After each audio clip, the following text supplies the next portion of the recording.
Buenos días, muchas gracias por haber venido. Es un placer teneros aquí en estas dos jornadas tan especiales que vamos a emplear en hablar de este personaje tan importante y determinante en la historia de España y del liberalismo como es Práxedes Mateo Sagasta, del cual se cumple este año los 200 años de su nacimiento. No hace falta que os recuerde que Sagasta nació en Torrida de Cameros, en La Rioja. Es uno de los grandes liberales españoles del siglo XIX, figura clave en la consolidación del sistema constitucional de la Restauración, líder del Partido Liberal y presidente del Gobierno en varias ocasiones.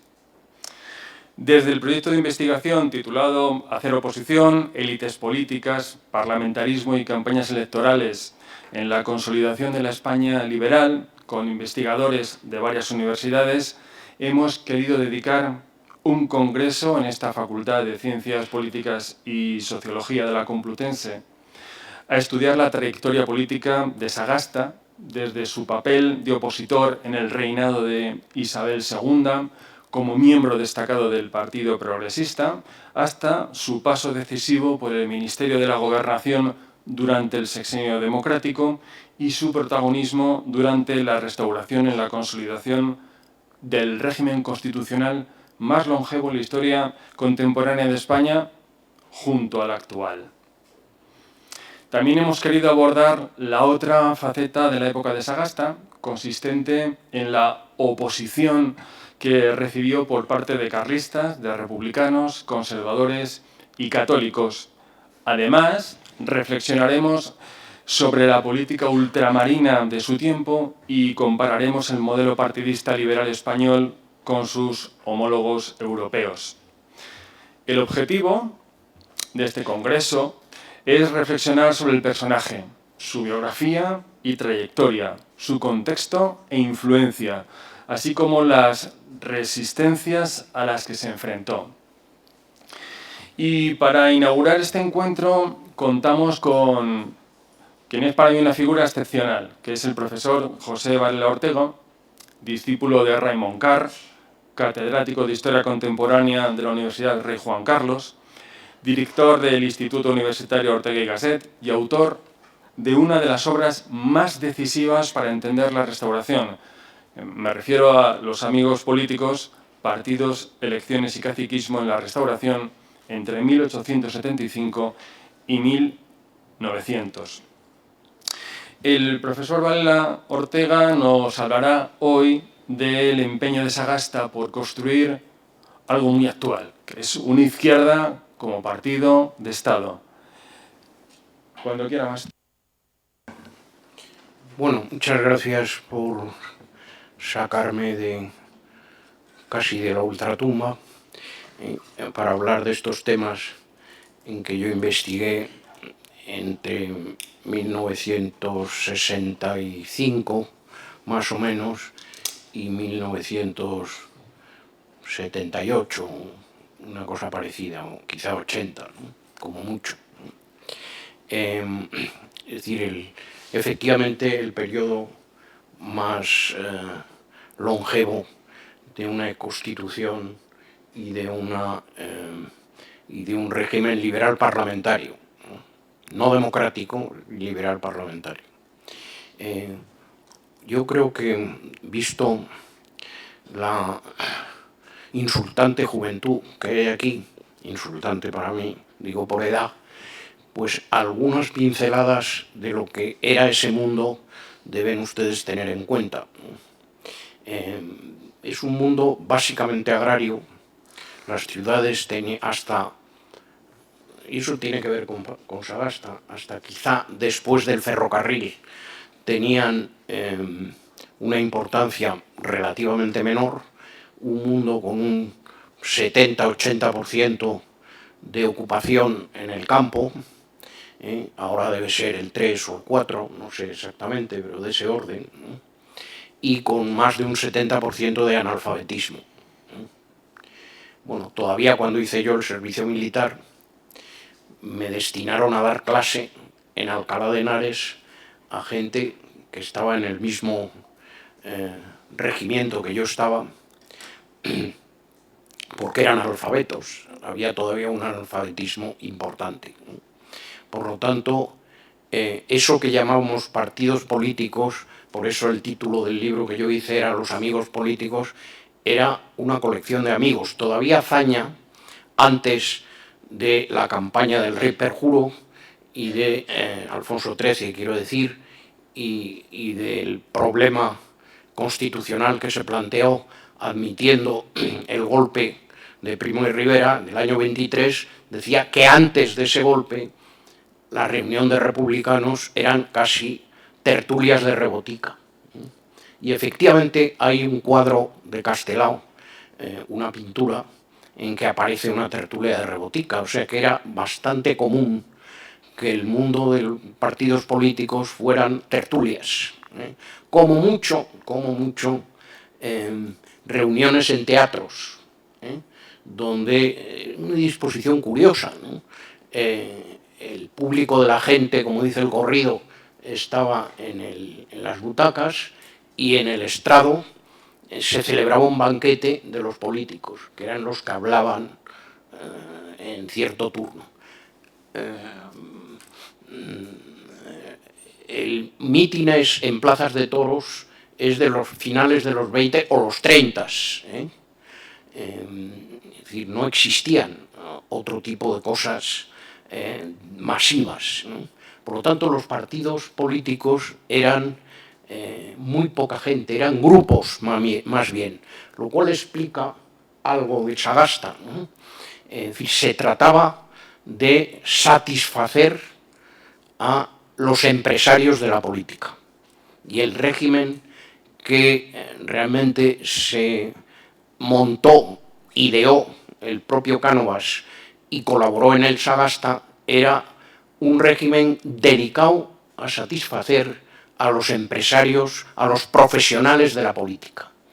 No pretendía algo que no existía, que es una democracia participativa, partidos de masas. Bueno, piensen ustedes, ahora que hablamos de Estados Unidos, desgraciadamente muy frecuentemente, pues yo creo que las primeras elecciones en que la televisión tuvo un papel importante son las de Kennedy, no antes, ¿no? Por lo tanto, es un mundo muy restringido, eso, de tertulias, de amigos, de muy poca gente, y se trataba de satisfacer a esos amigos. ¿Cómo? Básicamente dándoles lo que se llamaba una credencial, es decir, un puesto. Todavía en España la ley de sufragio universal, que es de Sagasta, sufragio universal masculino, de las mujeres ni hablemos, es 30 años antes que en Inglaterra. El profesor Dardé, aquí presente, es responsable de un excelente artículo sobre el régimen electoral en el Reino Unido, que no era un país atrasado precisamente, donde nos cuenta que de 10 hombres, vuelvo a decir, no mujeres, 4 hombres mayores de edad no tenían derecho a voto, en 1918.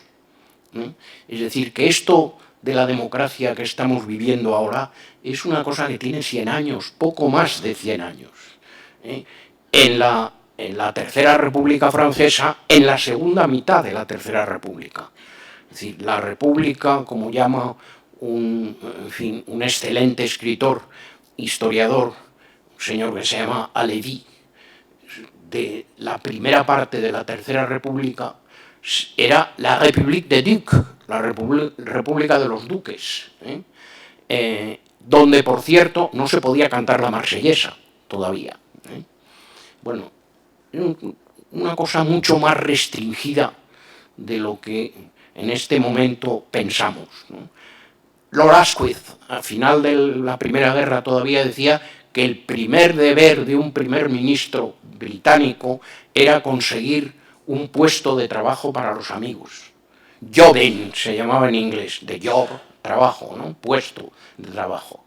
Bueno, pues eso lo tienen ustedes en el cri de cœur, como dicen los franceses, de un meeting de un cacique, un llamado cacique de las Alpujarras, en que el público, después de que habló de la libertad, la democracia y tal, Natalio Rivas, el público gritó: Natalio, colócanos a todos. Pues eso era el sistema. Claro, como a todos no se les podía colocar, empezó a haber, el primero es el decreto de dato de 1902, me detengo en esto porque es muy importante. El segundo, sobre todo, la Ley Maura de Función Pública de 1918, que es lo que ahora, como sabemos, quieren triturar rápidamente, la organización de un servicio civil del Estado, de un funcionariado sujeto a oposiciones públicas y publicadas. Entiéndanme, yo no soy ningún entusiasta de cómo eran los ejercicios de la oposición de cátedras que yo hice, que me parece que eran 6 ejercicios, ¿no? Carlos, ¿no eran 6? 5 o 6, ¿no? Bueno, uno los hubiera diseñado de otra manera, y Menéndez Pidal, por cierto, tiene un artículo sobre eso, pero eso no quiere decir que el salto que se dio con la Ley Maura de 1918 en relación a lo anterior era simplemente sideral. En vez de que los puestos los dieran los natalios, los caciques, a mí la palabra no me gusta nada, ¿no? Creo que es mucho mejor la portuguesa, que es la de influentes, es decir, los que tenían influencia y podían colocar a gente. Ese era el mundo de antes, y ese fue el mundo de Sagasta. Bueno, dicho esto, que es una pincelada muy rápida de lo que era la situación, bueno, un dato para que se den ustedes cuenta de lo que era aquello.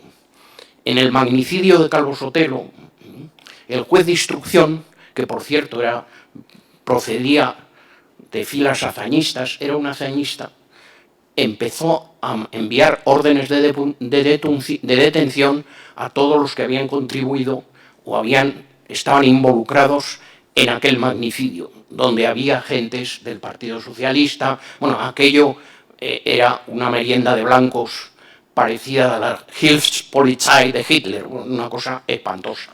Bueno, envió órdenes de detención después de que estallara la guerra, incluso al frente de Somosierra. Que amigos y compañeros suyos dijeron: oye, todo esto está muy bien, pero es que aquí hay una guerra, te van a matar los tuyos, ¿no? Cosa que era bastante cierto. Pero ¿eso qué significa? El éxito de la Ley Maura, la independencia del Poder Judicial. Me parece que fue el Unamuno, en la encuesta sobre el caciquismo, que dijo: ¿qué hace falta para acabar con esto? Aplicar la ley, que los jueces sean independientes. Eso es todo. Bueno, eso es bastante cierto. Bueno, dicho esto, yo quería hacerles algunas viñetas. Una es a título de pregunta, se lo he preguntado a alguno de los profesores que están aquí, que seguro que saben mucho más que yo, empezando por Jorge, del tema. ¿Por qué en 1863, en esas negociaciones que hubo de última hora, para satisfacer a los progresistas, en este caso a Prim era una especie de bendición en este país? Era un militar catalán, hablaba catalán, arengó a los voluntarios catalanes en la batalla de los Castillejos en catalán. Era un excelente militar, muy inteligente, y además de eso, exitoso, cosa que un éxito en España sobre los moros en esa época tenía una popularidad sin límites. Bueno, era el jefe del Partido Progresista, por así decir, el espadón del Partido Progresista. Bueno, fue el que organizó la Revolución del 68, la llamada Gloriosa, exigiéndolo todo. ¿Por qué se frustró eso? Sería una primera viñeta que queda a la discusión y a la mayor ciencia de todos ustedes, o de los que hay aquí. Segundo momento, que es fundamental en Sagasta, es proclamada la restauración en un pronunciamiento que aterrorizó a Cánovas al principio, porque lo capitaneó un general moderado, los moderados, entendámonos, también es una palabra equívoca, eran muy poco moderados, según decía el embajador francés, y querían una restauración vindicativa y restablecer lo anterior. Y sobre todo había un tema que ahora a ustedes les parecerá sorprendente, digo a los jóvenes, pero que entonces se llamaba la unidad católica. Nada impedía que los católicos se unieran. Son de esas cosas que dicen los curas que no están bien traducidas, ¿no? De lo que se trataba es de prohibir cualquier tipo de manifestación y religión que no fuera la católica. Bueno, el principio de libertad religiosa era un principio fundamental para estas gentes de la coalición llamada progresista. Una cosa que conviene aclarar, lo de progresista, que es el título de la coalición de septiembre y del partido principal de la izquierda española hasta casi 1923, es exactamente lo contrario de lo que nos dicen ahora. Era el imponer y aplicar la voluntad nacional. La voluntad nacional española, nada que ver con lo que ahora estamos viendo, y desde luego nada que ver con alianzas con ningún tipo de nacionalismo y separatismo, nada que ver, exactamente lo contrario. Conviene que eso lo tengamos claro. Bueno, 1875 se proclama la Restauración, al principio malamente, en los primeros días, horas, luego por apoyo del rey Alfonso XII, que también es importante. Alfonso XII fue educado por el duque de Sexto, por Cánovas y por otros, fuera del círculo de la reina Isabel, de su marido carlista y homosexual, en fin, todo aquello era una corte de los milagros, lleno de monjas milagreras, que a Cánovas, como buen liberal, le espantaban, y a Sagasta no digamos, ¿no? Bueno, este hombre se educó en Viena, en el Theresianum de Viena, se educó en París y finalmente en Sandhurst, en la Academia Militar Británica. Era un liberal agnóstico, los papeles del rey los encontró Javier Tussell hace mucho tiempo, donde el rey claramente dice que él no se sentía religioso para nada, y era un hombre liberal.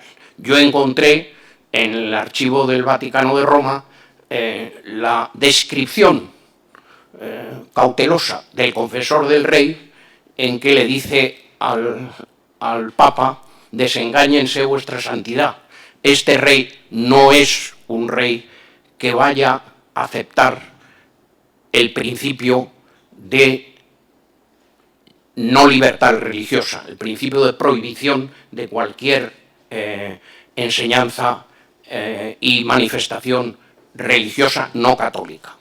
Bueno, es fundamental este personaje de Alfonso XII, que era un personaje bien educado en el extranjero, y que apoyó a Cánovas y no a los moderados, no la solución vindicativa de la Restauración. Bueno, hay segunda viñeta de Sagasta, que es cómo maniobra Sagasta. Prim fue asesinado justo antes de la venida del nuevo rey elegido, que era don Amadeo, un Saboya, quizá por eso se frustró ese reinado y esa constitución de 1869, que era la bandera del Partido Progresista, vuelvo a decir, la idea de la voluntad nacional, que también conviene traducirlo. Eso no era el sufragio universal, que también, sufragio universal, si hay algo más manipulado que el sufragio universal, fue en la Primera República que Jorge, aquí presente, nos ha descrito. Y el propio Sagasta estuvo en gobernación en ese momento. Cánovas también fue subsecretario de Gobernación antes, y la manipulación de las elecciones en España era total. Es decir, había un fraude masivo. Las elecciones no se hacían, se escribían. Y el instrumento principal era el decreto de disolución que la corona daba al partido que le pareciera oportuno. En la época de Isabel II eso fue más o menos caótico y por eso acabó con una revolución de los marginados, de los excluidos. En la época de la Restauración eso consiste en el reparto alternativo del poder para satisfacer a los empresarios de la política. Bueno, Sagasta, una vez muerto Prim, que era el dirigente indiscutible, tuvo que manejarse para convertirse en el líder del viejo Partido Progresista, manejarse entre grupos que unos se querían acercar a la propuesta canovista de una solución semidoctrinaria en la cual la corona tenía un peso muy importante, una corona imparcial, de un rey soldado.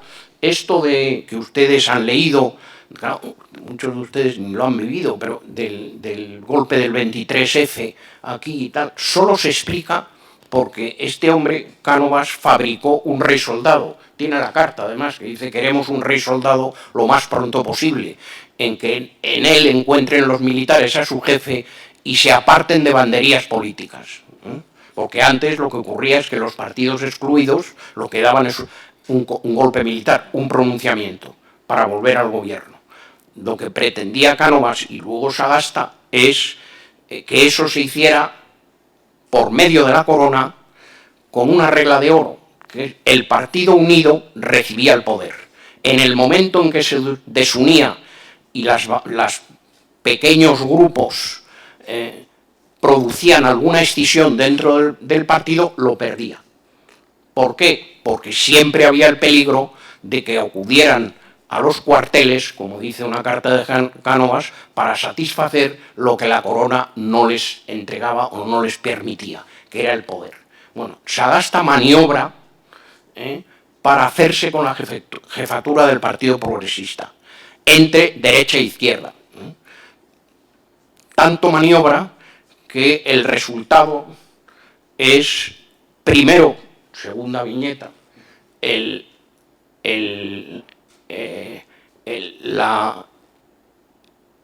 nombramiento del rey en febrero del 1881, como jefe de gobierno, porque habían unido a las diferentes banderías liberales.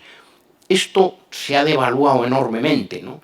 Pero imagínense ustedes, bueno, por lo menos los de mi generación, que en 1965, 70, antes de morir Franco, se da el poder a, no sé, a alguien que procediera del mundo republicano. Es decir, eso es lo que era Sagasta. Sagasta había sido un colaborador, después de la muerte de Prim, de Serrano. Serrano era el jefe del ejecutivo de esa república sin nombre. Por lo tanto, el nombramiento en el año 81 como jefe de gobierno, un hombre exiliado, condenado a muerte. Es verdad que los gobiernos facilitaron su huida, los gobiernos de los años 60. Su ida fue a París, a Saint-Denis. Yo estaba en Saint-Denis, lo he visto. Bueno, hay una cosa que sorprende y aclara mucho de lo que ha pasado. A mí no me extrañó nada lo de que ocurrió con el fútbol y la persecución de ingleses y españoles y el robo de coches y todo eso. Saint-Denis es en la catedral donde están todos los descendientes de los merovingios y reyes de Francia. Es muy impresionante ver eso. Está lleno de pintadas musulmanas. Lleno. Y lleno de minorías musulmanas. O sea, no me extraña nada lo que ocurrió. Pero nada. Pero eso pertenece al mundo de hoy. Sagasta, ahí, que es una cosa que tenéis que explicar, ¿no? Estaba en la indigencia. Estas gentes conspiraban en Saint-Denis, que por cierto se llamaba entonces la Petite España, de una manera casi paupérrima, indigente, casi pasando hambre. Bueno, esa era su situación. Bueno, pues este hombre, condenado a muerte, en el año 81 es llamado a gobernar por el rey, creyendo que ha unido a las facciones liberales y temiendo que si no satisfacía a ese mundo que procedía de la Revolución de Septiembre, hubiera otro golpe militar, como en el 68, contra Alfonso XII, en este caso. Lo que hace el rey es adelantarse y darle el poder. La disputa del poder de Sagasta era con el general Serrano, que era un hombre muy complicado, sobre todo su mujer, duquesa de la Torre, muy complicado, que había sido amante de Isabel II, en fin, un hombre muy enrevesado, muy endiosado, al día presidente del Poder Ejecutivo, y se veía otra vez como jefe de Estado. Algo que probablemente aprovechó Sagasta para maniobrar dentro de ese mundo complicadísimo de amigos políticos. Dicho sea de paso, yo he visto todos los archivos bien en mi época, que estaban disponibles en ese momento. Nunca encontré el archivo de Sagasta. Ni siquiera por un yerno suyo que se llamaba Merino, que era uno de los influentes en la provincia de León. La provincia de León siempre ha tenido una política distinta, ¿no?, del resto de Castilla, de lo que se llama ahora Castilla-León, ¿no? Bueno, pues este hombre, que era un químico, el yerno de Sagasta, debió de recibir el archivo, pero yo nunca lo he encontrado. Sagasta, como todos los archivos estos de la época, son cartas de recomendación, por eso se llamaba influentes, son cartas de recomendación. Las principales son librar al hijo de un amigo político del servicio militar. Esas son, que era obligatorio en la época, bueno, hasta mi época era obligatorio. Bueno, librarle del servicio militar. La segunda, favorecerle en un pleito. Los jueces no eran independientes, los nombraba de algún modo tortuoso el Ejecutivo, o por lo menos rellenaba las vacantes. Eso se acabó con la ley, con el decreto Dauto de 1902 y la ley Maura de 1918, como les digo. Bueno, los pleitos no se vendían, se regalaban a los amigos. Por lo tanto, la influencia era fundamental. La influencia era fundamental. Sagasta maniobra en ese mundo y aísla un poco a Serrano y le margina, porque Serrano seguía coqueteando con la idea de un golpe militar y Sagasta estaba dispuesto a turnar con Cánovas y aceptar la Constitución del 76. El otro candidato peligroso para Sagasta, porque Cánovas le tenía un respeto grande, era Montero Ríos. Montero Ríos, yo lo conozco, vamos, lo he recibido por herencia porque era el abogado de mi familia Varela en Galicia. Montero Ríos tenía un problema, que es que fuera el artífice de la ley de matrimonio civil. Eso a ustedes les parecerá lo normal, ¿no? Matrimonio civil, pues lo normal, pues no, en la época era en contra de la unidad católica, era una herejía, y precisamente uno de los ministros de Cánovas, el marqués de Orobio, que mi familia de médicos lo llamaban el marqués de Oprobio, porque estaba en contra de la libre manifestación incluso de otras creencias religiosas. Montero Ríos quedó anulado por esa idea del matrimonio civil, que era el otro contrincante. Y Serrano, porque coqueteó otra vez con la idea de un golpe militar y de, claro, de volver a ser jefe del Estado. Tercera o cuarta viñeta. Voy muy mal. Bueno, 1883-85. Ahí hay gobierno Sagasta todavía, entre el 83 y 84. Ahí hay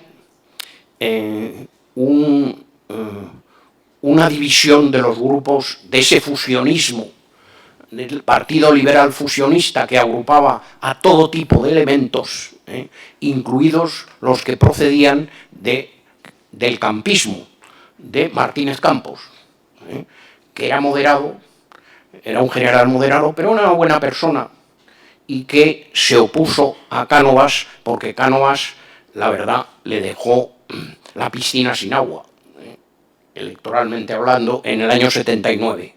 Y por lo tanto se acercó, curiosamente, a los liberales de Sagasta y le prestó un elenco, digamos, de militares de primer nivel. Estos militares golpistas, tampoco tengan ustedes la idea de que estamos hablando de Ludendorff o de no sé, o del general Haig o no sé, alguien de ese tipo. No, eran gentes muy primitivas. Yo he visto un poco del archivo de Ruiz Zorrilla, porque no nos lo dejan ver, no se sabe muy bien por qué. Ruiz Zorrilla era el contrincante de Sagasta dentro del Partido Progresista, partidario de un golpe militar y que no aceptaba la restauración de Alfonso XII. Se exilió en París, bueno, y tenía una serie de acólitos generales con los cuales quería organizar un pronunciamiento, y alguna cosa organizó, ¿no? Bueno, en el archivo de la Policía de París, las declaraciones que hay de Ruiz Zorrilla sobre el general Lagunero, que es uno de los que apoyaba, son bastante explícitas, ¿no? Y no muy diferentes de la idea que tenía Cánovas de aquel mundo militar, ¿no? Este es un bárbaro, del cual no saldrá nada normal, es un analfabeto, y efectivamente las cartas de Lagunero están llenas de falta de ortografía, es una cosa penosa, ¿no? Cánovas tenía esa misma idea. Creía que los únicos militares serios eran los de Estado Mayor, que eran casi ingenieros, por eso aquí se va a hablar de el hecho de que Sagasta era un ingeniero de caminos. Esto de ingeniero de caminos, todavía en mi época, una cosa muy seria, ¿no? Es decir, eran gentes muy especiales, ¿no? Que si no le operaban a uno de apéndices, porque uno no se dejaba, pero vamos, ellos sabían de todo, como los abogados del Estado, de todo. Entonces, pero eran gentes con una excelente formación matemática y física, excelente. Eso algo debió de contar en la figura de Sagasta, ¿no? También hay un libro de Freud que yo le recomiendo, un artículo de Freud que le recomiendo sobre el presidente Wilson. Wilson en la época, si no actual, bueno, en la época del siglo XX, ¿no? En que yo creo en cierta giro de polémica con Marx, pero eso es una invención mía, ¿no? En que dice, bueno, los rasgos psicológicos muchas veces son más importantes que los sociológicos. Bueno, es lo mismo que dice David Owen, que era un médico, miembro del gabinete de Wilson. Wilson era el laborista de mi época en Inglaterra, que tiene un excelente ensayo en la enfermedad y en el poder. Era un hombre, como muchos de estos ingleses, suficientemente perverso, y muy inteligente, que psicoanalizó a sus colegas. Y de ahí extrae la idea clásica de que los políticos tenían el síndrome de hibris, el síndrome de la soberbia del poder. Cosa que otro médico, Marañón en este caso español, dice sobre el conde Duque. Dice, no nos confundamos, no todos los políticos son iguales. Hay una estirpe de políticos que son los megalómanos, que son enfermos de poder, que también dice lo mismo, por cierto, Mitterrand. Dice, esto del poder es una droga que aquel que lo prueba no puede prescindir de ella. Bueno, eso es lo que analiza este tipo de gente, ¿no? Sagasta no era de eso, y Cánovas, por cierto, tampoco. Leeré luego un párrafo de Cánovas sobre las virtudes y la capacidad de abandonar el poder, de saber abandonar el poder. Bueno, en el año 83 hay una dispersión de grupos liberales que amenazan la jefatura de Sagasta, y este hombre rebuscado, inteligente, maniobrero, con don de gentes, muy simpático. Lo que dice todo el mundo de Sagasta es que era un hombre muy simpático. Eso en España, por hacer una generalización, que como todas es una tontería, pero en España cae bien, ¿no? En Francia no. En Francia lo que les gusta es el dedito levantado. Pero en España esto de la simpatía cae muy bien. Sagasta era muy simpático, agradaba a todo el mundo, era muy flexible, era capaz de admitir todo, hasta un moderado como el general Martínez Campos, lo mismo que un hombre como Moret de procedencia republicana, hasta un librecambista. Los liberales, por cierto, eran librecambistas, eran partidarios del librecambio, de la competencia en términos económicos. Creían que eso es lo que producía riqueza. Pero bueno, Sagasta tuvo un dirigente de enorme poder, Germán Gamazo, que era proteccionista del cereal castellano y de la agricultura catalana también. Se reunían en Borjas Blancas, ahí en Lérida, todos estos proteccionistas. Bueno, Sagasta no tuvo inconveniente de reclutarle. Bueno, la forma que tuvo de solventar los problemas de jefatura del Partido Liberal que le acuciaban en el año 83-84 fue aconsejar al principio que se formara un gobierno Posada Herrera con las facciones de izquierda del Partido Liberal, para luego, una vez que estaban en la izquierda, hacer un discurso lapidario, él como presidente de Congreso, diciendo que cualquier reforma de la Constitución del 76 era intolerable y que él era absolutamente partidario de la prerrogativa real. Esto de que el rey diera el decreto de disolución al partido que le pareciera que estaba unido y que debía de fabricar las elecciones. Vuelvo a repetir, como ustedes son todos muy jóvenes, que no se equivoquen. Eran los gobiernos quienes hacían las elecciones, no las elecciones los gobiernos. No era el derecho, esto era al revés.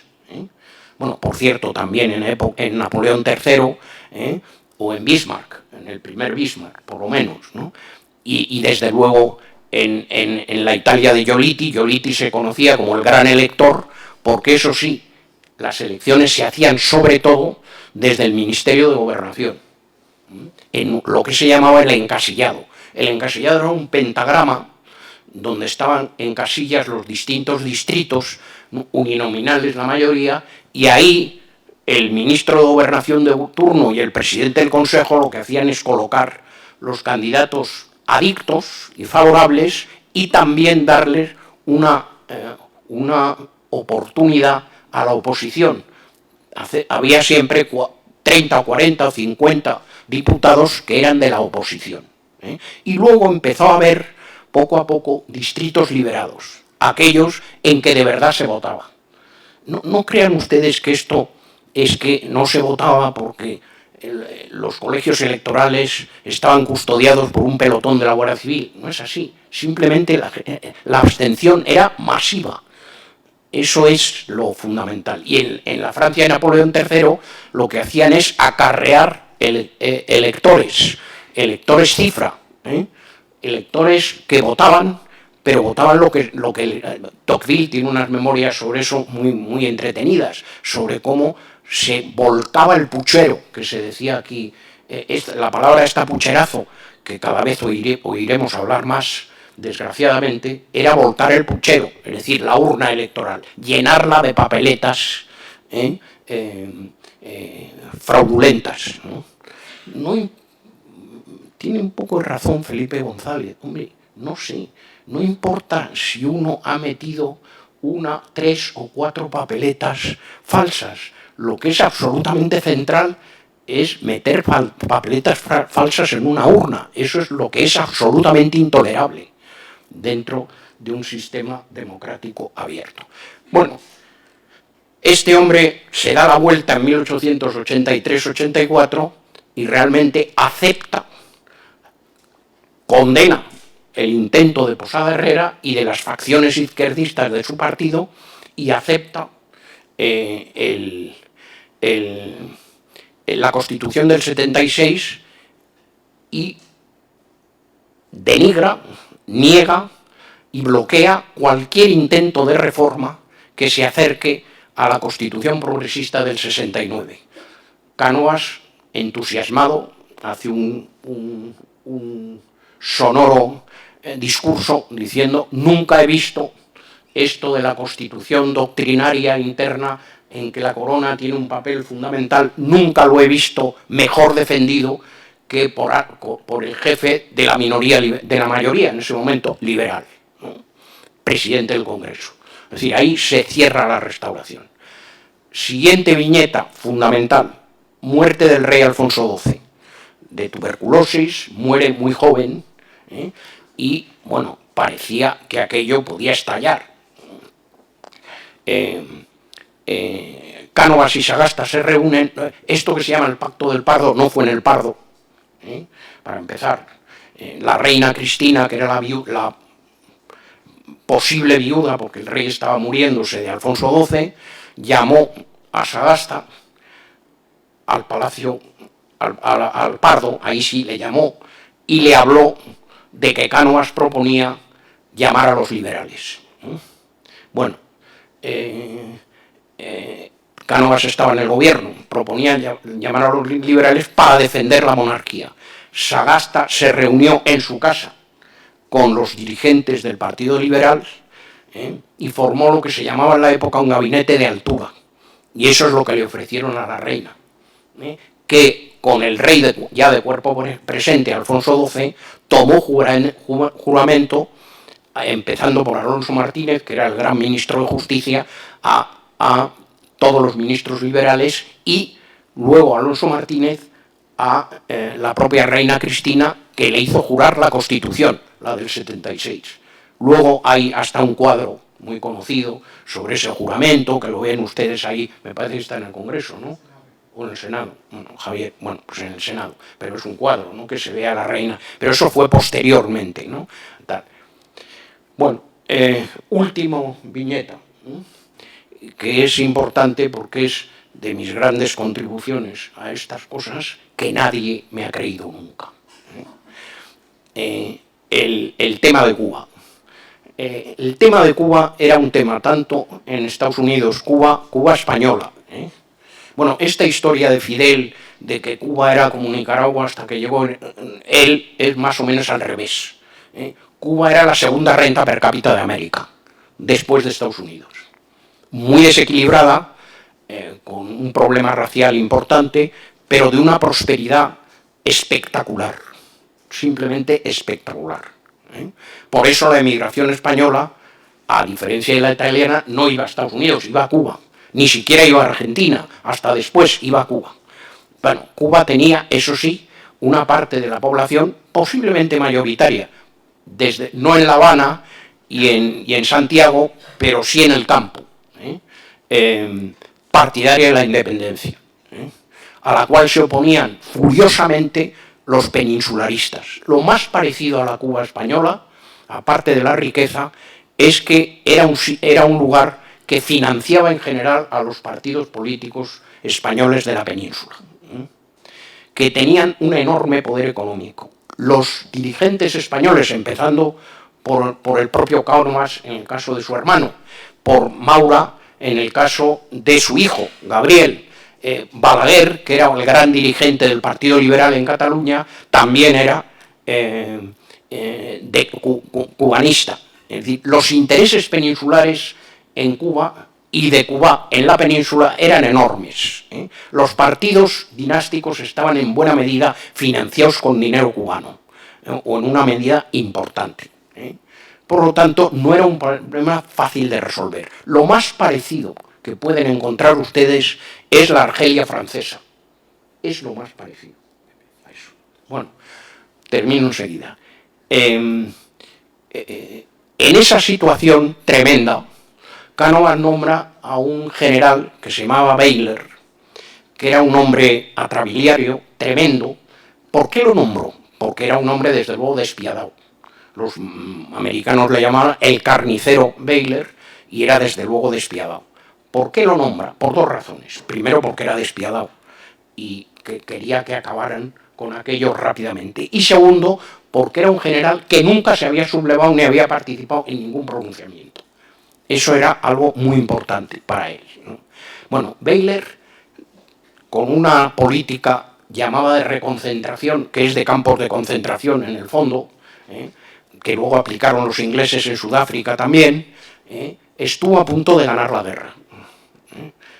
Arrinconó a los independentistas en el oriente, cerca de Santiago, y la situación era muy favorable. Donde no era favorable era en Estados Unidos, en que la opinión estaba completamente en contra de lo que ocurría en Cuba, y presionaba a McKinley, que era el presidente, para que interviniera militarmente e independizara Cuba.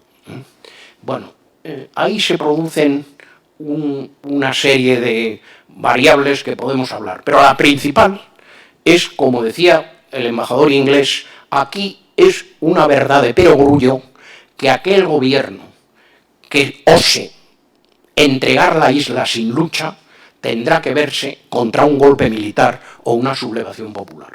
Es decir, los liberales sagastinos, empezando por Sagasta, no se atrevieron. Sagasta era un anciano, y Moret, que era el ministro de Exteriores, o de Estado, como se llamaba, se había suicidado un hijo suyo, estaba naturalmente enloquecido. Bueno, ese es lo que conocemos como el 98. Se ha dicho, no, aquí hay una actitud quijotesca de los españoles de no aceptar el dictat americano. Nada parecido. Prefirieron enfrentarse al ejército o a la armada de Estados Unidos que al ejército propio. Eso es más o menos. Sagasta murió 4 años después. Bueno, eso es un poco las pinceladas que yo les puedo decir, sujetas todas a debate y discusión. Muchas gracias. Pues muchas gracias, profesor.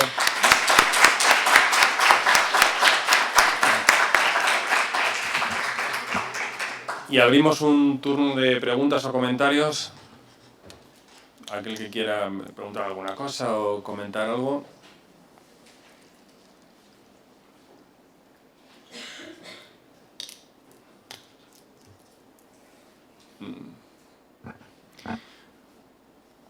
Pues la verdad es que cuando has hablado de Ruiz Zorrilla y de los archivos franceses, yo recuerdo cuando estuve en el archivo de la prefectura de París, que sabes que ardió en 1871 con la Comuna, con lo cual todos los papeles anteriores desaparecieron.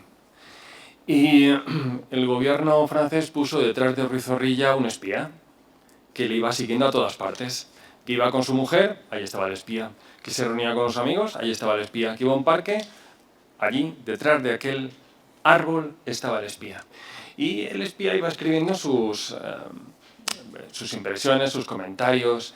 Y ya en los años 80 había uno de estos informes del espía francés de Ruiz Zorrilla que también te da tono de la importancia de Sagasta en el mundo liberal, justamente por el contraste con alguno de los líderes liberales anteriores, en este caso en el de Ruiz Zorrilla. Y contaba el espía francés, lo que significa que no tiene por qué ser cierto, sino que simplemente lo contaba.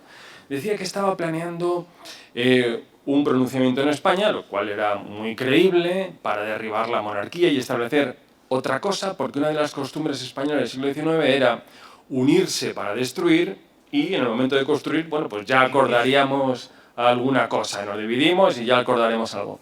Y decía el espía, ya ha acordado un pronunciamiento y un levantamiento en España con los carlistas, las antípodas del republicanismo de Ruiz Zorrilla, y tiene pensado solicitar el apoyo de la Tercera República Francesa.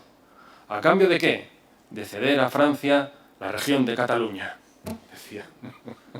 Lo que no sé yo qué tal nos hubiera sentado a día de hoy que hubiera cedido Cataluña a la República Francesa. Pero ese contraste es interesante. Ese era un proyecto de Napoleón. Napoleón, que era artillero y geógrafo,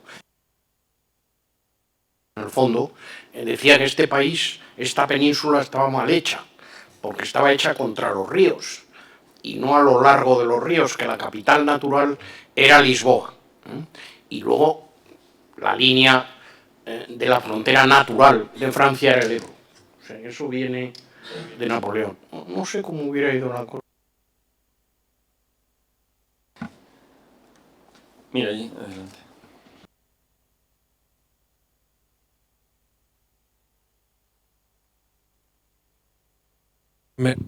En primer lugar, muchas gracias por su intervención. En la última parte de la conferencia hemos hablado del 98, hemos hablado de la pérdida colonial de Cuba y me ha venido a la cabeza también otra cuestión. La muerte de Cánovas en el 97. ¿Cómo afectó a este fin de ciclo a Sagasta, o un Sagasta anciano, como usted ha dicho acertadamente, a esa debacle, a esa, digamos, dejadez que fue el desastre del 98 y que luego después algunos vieron la oportunidad o quisieron ver la oportunidad con el regeneracionismo? Muchas gracias. Me gustaría entender exactamente la pregunta. ¿Cómo afectó? La muerte de Cánovas del Castillo en el 97. Bueno, vamos a ver, es una muy buena pregunta porque Cánovas quería terminar, sabía que se le acababa el tiempo en Estados Unidos, en la política americana. Él tenía muy buena información de un embajador español, un ministro, que se llamaba Dupuy de Lom, que le venía muy al tanto de la política americana y además financiaba una oficina, o vamos, una empresa de detectives americana que le daba idea de cuál era el estado de la opinión y los problemas de McKinley, ¿no? Entonces, hay nada más y nada menos que una entrevista con un periodista francés que se llama Gautier, en que Cánovas sí le dice, bueno, ustedes pueden ir a un enfrentamiento como en Estados Unidos. Y dice, mire usted, yo esa locura no la voy a cometer. Si se me impone, la política española va por esos derroteros, y se me impone un enfrentamiento de ese tipo, yo me retiraré de la política. No estoy dispuesto a algo parecido. Que al periodista le recordó un poco la política francesa en relación a la guerra franco-prusiana y la actitud de Thiers, que aceptó el dictat prusiano y la pérdida de Alsacia-Lorena, etc. Bueno, a eso le recordó a Gautier. Pero Cánovas fue muy enfático en decir que no iría por esa línea. Él, la idea que tenía, que no sé si podría haberla, incluso sin atentado, hubiera podido, digamos, llevarla a buen efecto, era que Baylor terminara con la rebelión y entonces aplicar las reformas que querían los liberales, que eran prácticamente la independencia de Cuba, una autonomía a la canadienne, se llamaba en la época, a la canadiense, sí, básicamente casi una independencia, porque el partido autonomista españolista, pero autonomista en Cuba, era muy importante. Uno de los problemas de Cuba es que hacer eso desequilibraba el ajedrez de partidos en España, porque los autonomistas eran liberales. No era fácil. El problema era muy parecido, como les digo, a los de la Argelia francesa. Era muy complicado resolver aquella situación, pero no porque hubiera tantos cubanos independentistas, que también, sino porque había demasiados españolistas. Estaba lleno de españolistas, sobre todo en las ciudades, que no estaban dispuestos a ceder ni un milímetro en el tema por un problema de poder y de beneficios de todo orden. No sé si contesta más o menos a lo que usted ha preguntado.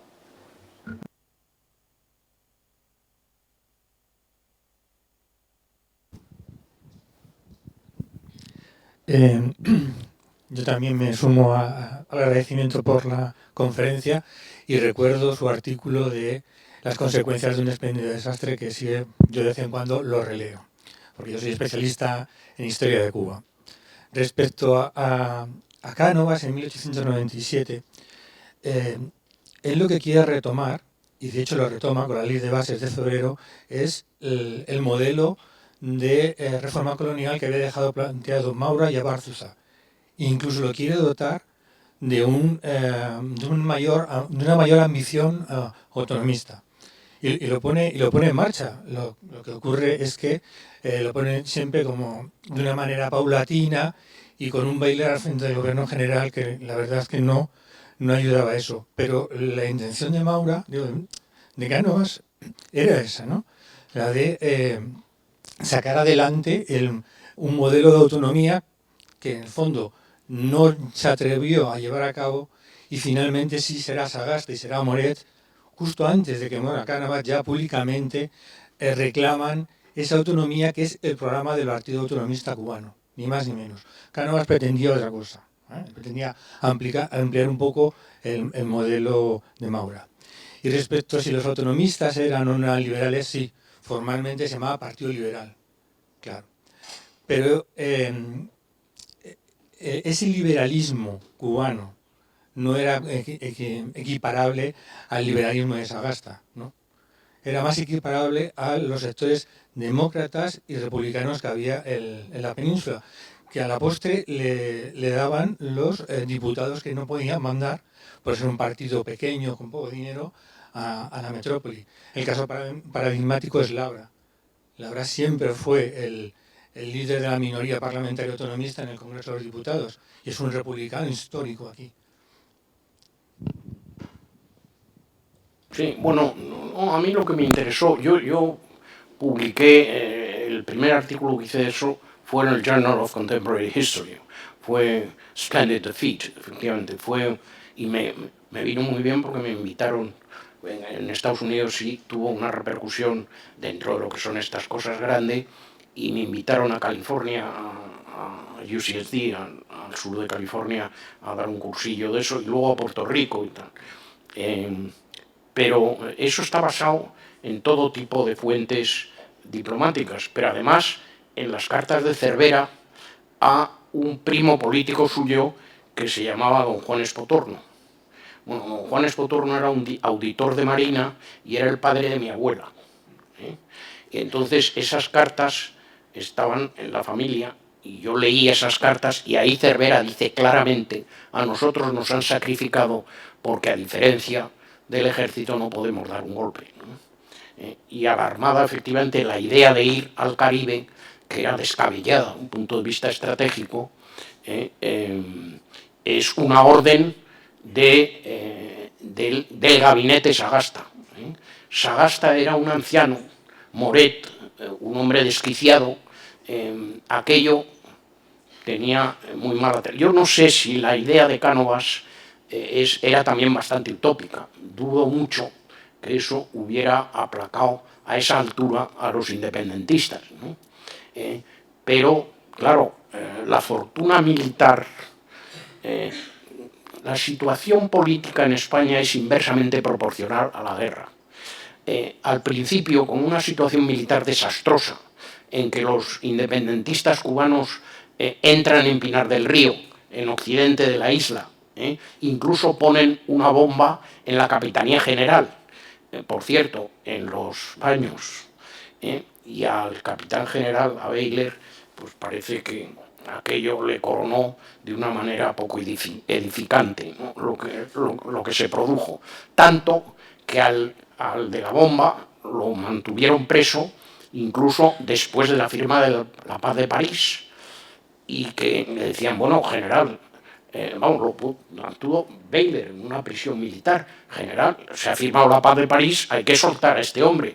Y decía: al de las letrinas no, al de las letrinas no. Bueno, pues no sé lo que hubiera sido eso, pero es dudoso, usted sabe mucho más que yo del tema y seguro que nos lo puede contar. Es bastante dudoso que hubieran podido... Pero es verdad que al principio de la guerra, con una situación militar desastrosa, los partidos políticos, incluso los republicanos, apoyaron a Cánovas.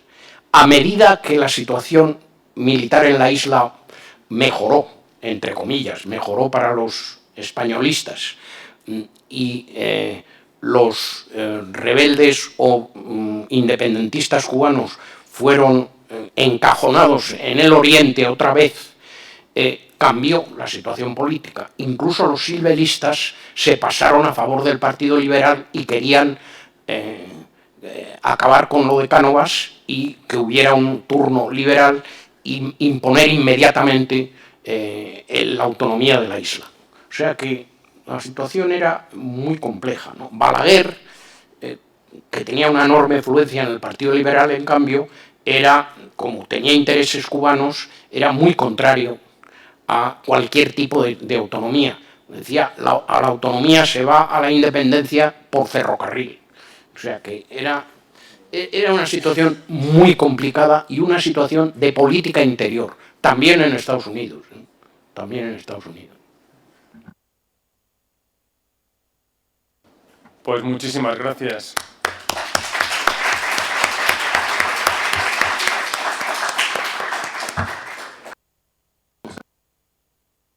Los que sabéis de eso, a lo de 1863. Luego tenemos alguna conferencia al respecto.